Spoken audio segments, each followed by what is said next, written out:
Hi everyone, welcome to the sociology class. So today we are going to learn about total institution. Total institution एक ऐसा topic है जो बहुत सारे exams में पूछा जाता है सोशोलॉजी के एंड हम लोग इसे जल्दी से जल्दी कवर करेंगे. टारगेट तो हमारा 5 मिनट्स है बट थोड़ा सा एक्सीड भी हो सकता है. I am your educator Bhairavi Bhardwaj and this is the Telegram channel जो आपको ज़रूर से ज्वाइन करना है अगर आपको इन सारे 5 मिनट्स वीडियो के PDF चाहिए. सो सबसे पहले अगर इन दोनों पिक्चर्स को आप अच्छे से देखें तो आपको समझ में आएगा कि ये 2 रूम्स दिए हुए हैं. एक है जो नॉर्मल रूम है जैसे हम लोगों का होता है एंड दूसरा रूम ऐसा है जहाँ पर आई थिंक कोई भी रहना पसंद नहीं करेगा. Right, we all know that first room जो है वो हमारा बेडरूम है और दूसरा रूम जो है वो एक प्रिजन का रूम है. जब आपको जेल में डाल दिया जाता है तो आपका रूम कुछ इस तरह से ही दिखता है. तो इस तरह से जैसे आपको डिफरेंसेस दिख रहे हैं ना दोनों इमेजेस में, ऐसे ही डिफरेंस होता है सोशल इंस्टीट्यूशन में और टोटल इंस्टीट्यूशन में. नाउ टोटल इंस्टीट्यूशन को समझने के लिए इट इज़ वेरी इंपॉर्टेंट कि आपको पता हो कि सोशल इंस्टीट्यूशन क्या होता है. सो टोटल इंस्टीट्यूशन को समझने के लिए सबसे पहले हम लोग समझ लेते हैं कि सोशल इंस्टीट्यूशन क्या होता है. देखो, सोशल इंस्टीट्यूशन कुछ ऐसे सिस्टम होते हैं सोसाइटी में जो कि हेल्प करते हैं हमें गवर्न करने में, हमारे ह्यूमन इंटरेक्शन को गवर्न करने में. सोशल इंस्टीट्यूशन की वजह से ही हम शेप हो पाते हैं एक नॉर्मल ह्यूमन बीइंग में. हमारे जो नॉर्म्स होते हैं, वैल्यूज़ होते हैं, बिहेवियर होते हैं, वो डिपेंड करता है कि कैसा हमारा सोशल इंस्टीट्यूशन रहा होगा.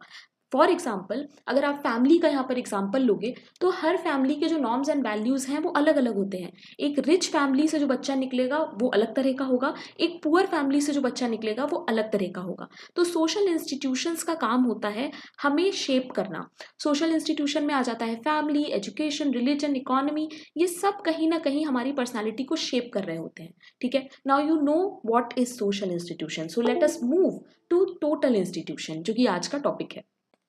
नाउ स्टार्ट करने से पहले एक चीज़ है जो आपको समझनी है जो कि एग्जाम में पूछी जाती है. टोटल इंस्टीट्यूशन के बारे में बात कौन करता है तो वो है हमारे एर्विंग गॉफमैन, जिनको हम लोग सोशोलॉजी में पढ़ते हैं नेट के एग्जाम में, तो ये एक इम्पॉर्टेंट थिंकर भी हैं.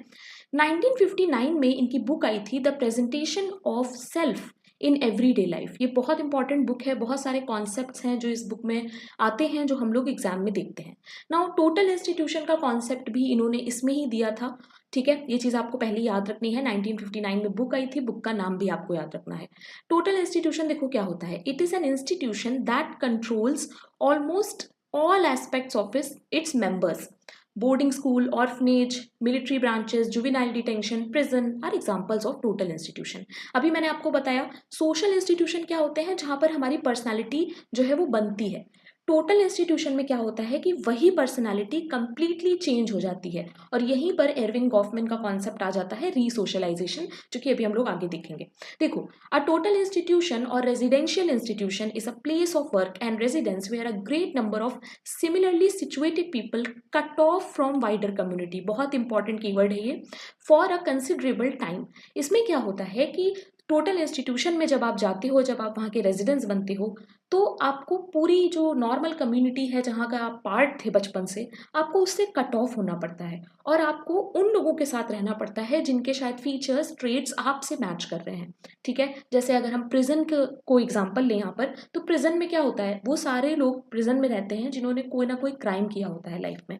राइट नाउ, एक चीज़ याद रखना कि प्राइवेसी जो है यहाँ पर बहुत कम होती है, लिमिटेड होती है, यानी होती ही नहीं है ऐसे समझो. As all aspects of life including sleep, play, work, सब जो है वो एक ही जगह पे हो रहा होता है और उसको वॉच भी किया जा रहा होता है, जो भी हम लोग फीचर्स में टोटल इंस्टीट्यूशन के देखेंगे. तो आई होप यहाँ पर आपको एक बेसिक आइडिया हो गया होगा इंपॉर्टेंट क्या है कि टोटल इंस्टीट्यूशन की मीनिंग, जो कि सेकंड पॉइंट है, एंड उसकी जो बुक है, जिस बुक में इन्होंने ये बताया है with the year and the name. Erving Goffman ने ये कॉन्सेप्ट दिया है, आप प्लीज़ ये याद रखना है, एग्जाम में आता है. नाउ यहाँ पर जो इम्पॉर्टेंट है, सबसे ज़्यादा क्वेश्चन जहाँ से आ सकते हैं वो है इसके फीचर्स. नाउ बैच लिविंग की बात इन्होंने की है. ये सारे जो वर्ड टू वर्ड है ना, आपको ऐसे ही याद रखना है क्योंकि ये वर्ड्स एर्विंग गॉफमैन के ही हैं. नाउ बैच लिविंग का क्या मतलब है, इन्होंने कहा describes a situation where each phase of members daily life is carried on in immediate company of large batch. यानी सारा जो भी आपका काम है, जो भी आपकी एक्टिविटीज़ हैं, वो एक बैच में होंगी. राइट जैसे अभी मैं वीडियो बना रही हूँ, बट अगर मैं प्रिजन में हूँ तो मैं इंडिविजुअली कोई काम नहीं कर पाऊंगी, राइट। मुझे खाना भी सबके साथ ही खाना पड़ेगा, जो सबको मिल रहा है वही मुझे मिलेगा। तो एक बैच लिविंग हो जाती है, सबके साथ ही आपको रहना पड़ता है। नेक्स्ट है बाइनरी मैनेजमेंट। बाइनरी मैनेजमेंट का क्या मतलब है? Two different social and cultural words develop jogging along side each other with points of official conduct. जैसे क्या होता है कि दोनों चीजें साथ में यहाँ पर मैनेज हो रही होती हैं। अगर सारे प्रिजनर्स को बोला गया है कि आप लोग वॉक करें, तो वो लोग वॉक तो कर रहे होते हैं, बट उनको वॉच किया जा रहा होता है, एक ऑफिशियल होता है जो दूर से उनको देख रहा होता है कि वो लोग क्या कर रहे हैं। ठीक है, तो बाइनरी मैनेजमेंट चल रहा होता है। Now third point is the inmate role. Inmate role में इन्होंने रीसोशलाइजेशन की बात की थी। रीसोशलाइजेशन में क्या होता है कि हमारी अच्छे से पर्सनालिटी डेवलप हो चुकी होती है, बट फिर हमारा पूरा सोशलाइजेशन फिर से होता है, हमें अपनी पूरी लाइफ को छोड़कर दूसरी चीज़ें अपनानी पड़ती हैं, है ना। ऐसा कब होता है? जब आप हॉस्पिटल में होते हो, जब आप मान लो आपका कोई लॉन्ग टर्म ट्रीटमेंट चल रहा है, तो आपको लंबे समय तक कट ऑफ होना पड़ेगा, है ना। या फिर जो डी एडिक्शन वाले सेंटर्स होते हैं, वहाँ पर भी ये चीज़ होती है। प्रिजन में तो होती है, सबसे बेस्ट एग्जाम्पल समझने के लिए जो है वो प्रिजन है। तो एरविंग गॉफमैन का ये कहना था कि इनकी एक इनमेट लाइफ हो जाती है, इनमेट रोल हो जाता है। इनमेट रोल मतलब एक ऐसा रोल जहाँ पर आपकी पूरी लाइफ जो है वो दूसरे के कंट्रोल की वजह से हो जाएगी, एंड आपकी जो भी पुरानी लाइफ थी आपको वो सब छोड़ना पड़ेगा, भूलना पड़ेगा। ओके। फोर्थ पॉइंट जो इन्होंने बोला, that is institutional perspective. That is कि जब आप इस चीज में होंगे, मान लो जब आप प्रिजन में होंगे, तो ये सारी चीजें जो आपके साथ हो रही होंगी वो आपको सही लगेंगी। आपको एक इंस्टीट्यूशनल पर्सपेक्टिव दे दिया जाएगा कि ये ऐसे ही होता है, एक व्यू ऑफ लाइफ जहां पर आप अपने इंडिविजुअल पर्सपेक्टिव को एकदम डिनाई कर दोगे। मतलब मेरी कोई लाइफ नहीं होनी चाहिए, जो मुझसे कहा जाएगा मुझे वही करना पड़ेगा। ठीक है, तो ये 4 इंपॉर्टेंट हैं जो आपको याद रखने हैं। नाम तो जरूर से याद रखना, batch living, binary management, the inmate role and the institutional perspective. Question यहाँ से बन सकता है। Now another important thing that you have to remember is the types of total institution. Goffman ने 5 टाइप्स के टोटल इंस्टीट्यूशन हमें बताए थे। पहला उन्होंने बताया था जिसमें कि हार्मलेस एंड इनकेपेबल, यानी ये सोसाइटी को कोई हार्म नहीं पहुंचाते हैं, कोई ये लोग इनकेपेबल होते हैं इन सब चीज़ों के, एंड इसमें आ जाते हैं ऑर्फनेज, पुअर हाउसेस। सेकंड इन्होंने बताया था ऐसे लोग जो अपनी देखभाल खुद नहीं कर सकते, they can't look after themselves. ठीक है, and sometimes a threat to community, यानी सोसाइटी में वो थोड़े से थ्रेट क्रिएट करते हैं, तो उनके लिए है जैसे कि मेंटल हॉस्पिटल्स। अगर कोई डिप्रेशन में है, अगर कोई उसके कोई मेंटल प्रॉब्लम है, तो वो भी एक तरह से थ्रेट ही है, वो दूसरों को भी मार सकता है अगर उसके मेंटल कोई प्रॉब्लम है। ठीक है, तो इन्होंने सेकंड कैटेगरी इसको रखा था। थर्ड इन्होंने बात की थी उन लोगों की जो बहुत ज़्यादा यू कैन से सोसाइटी के लिए डेंजरस हैं, तो उनको जैसे जो क्राइम करते हैं तो उनको जेल में डाल दो, तो ये क्या हो गया? थर्ड हो गया। फोर्थ इन्होंने बात की थी ऐसे लोग जो कोई प्रोफेशन ऐसा परस्यू कर रहे हैं जिसमें उनको सोसाइटी से कट ऑफ होना पड़ेगा। यहाँ पर हम लोग मिलिट्री एंड ऑल की जो बोर्डिंग स्कूल्स होते हैं उस तरह की चीज़ों को हम लोग ले सकते हैं example.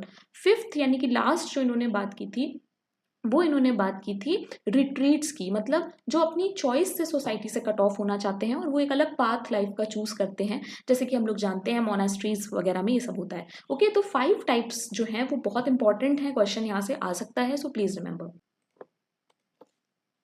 Now these are the examples जो आपको याद रखने हैं, और ये टाइप्स में भी आ जाता है, मैंने बस शॉर्ट में कर दिया है। ठीक है, तो ये चीज़ आप लोग याद रखिएगा।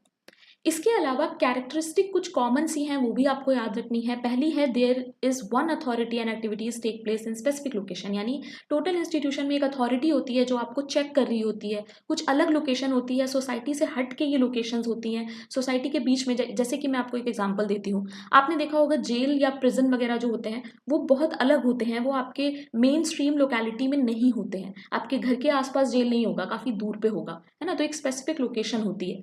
देन केयरफुली स्ट्रक्चर्ड एक्टिविटीज़, वहाँ पे एकदम स्ट्रक्चर्ड एक्टिविटीज़ हो रही होती हैं, पूरा टाइम टेबल होता है कि अच्छा 9 बजे आपको ये करना है, 10 बजे आपको ये करना है। ओके। थर्ड है authorities carefully screen all information, यानी आपको हमेशा वॉच किया जाएगा, आप क्या कर रहे हैं क्या नहीं कर रहे हैं, आपको स्क्रीन किया जाएगा। नेक्स्ट है rules and roles are clearly defined, rules आपको पता होते हैं, रोल्स आपको पता होते हैं, आप क्या कर सकते हैं क्या नहीं कर सकते हैं, वो सब पहले से आपको बता दिया जाता है। Next is a strict hierarchy, एक स्ट्रिक्ट हायरार्की होती है, एक टॉप पे होता है, एक सेकेंड लेवल पे होता है, एक बॉटम में होता है, तो एक हायरार्की मेंटेन्ड होती है। ठीक है, total institution restrict individual choice, this is very important. जब आप एक टोटल इंस्टीट्यूशन का पार्ट हो जाते हैं ना, तो आपका इंडिविजुअल चॉइस बिल्कुल भी मैटर नहीं करता है, जो भी अथॉरिटी के अकॉर्डिंग होगा वही आपको करना पड़ेगा। तो यहाँ से भी क्वेश्चन आता है, मल्टीपल सिलेक्शन टाइप के क्वेश्चन यहाँ से बनते हैं, so please it is very important. Okay, आप स्क्रीनशॉट ले लो। Now other related facts that you have to remember in this topic. देखो, डेविड रॉथमैन करके एक सोशोलॉजिस्ट हैं जिन्होंने ये बोला था कि historians have confirm to the validity of Goffman's concept of total institution. इन्होंने बोला था कि गॉफमैन का जो टोटल इंस्टीट्यूशन का कॉन्सेप्ट है वो एकदम सही है। ठीक है, इन्होंने इसके फेवर में बोला था। डिसिप्लिन एंड पनिश नाम की एक बुक है मिशेल फुको की। नाउ दिस इज इंपॉर्टेंट, यहाँ से क्वेश्चन आ सकता है, जिसमें इन्होंने टोटल इंस्टीट्यूशन को डिस्कस किया था, बट इन्होंने इसे कंप्लीट एंड ऑस्टियर इंस्टीट्यूशन बोला था। तो ये आपको याद रखना है। लास्ट पॉइंट है कि स्टीफन रॉथ करके एक सोशोलॉजिस्ट हैं जिन्होंने बोला था कि स्पेस अर्थ जो है उसको भी हम लोग टोटल इंस्टीट्यूशन कह सकते हैं। तो आपको बस ये याद रखना है, छोटे छोटे कॉन्सेप्ट, क्योंकि यहाँ से क्वेश्चन बन सकता है। So that's it for today guys. I hope you liked today's video. Let me know in the comment section कि ये 5 मिनट सीरीज मुझे कंटिन्यू करनी चाहिए कि नहीं। ठीक है, and don't forget to subscribe if you are a sociology student. जो भी वीडियोस हैं वो सब फ्री है इस चैनल पे, तो please make use of it. This is the Telegram channel जो आपको ज़रूर से ज्वाइन करना है, और ये मेरा पर्सनल टेलीग्राम है। कोई भी ऐसा टॉपिक है जो आप चाहते हो मैं 5 मिनट्स में कवर करूँ, you can always let me know in this Telegram. So thank you very much guys, keep learning.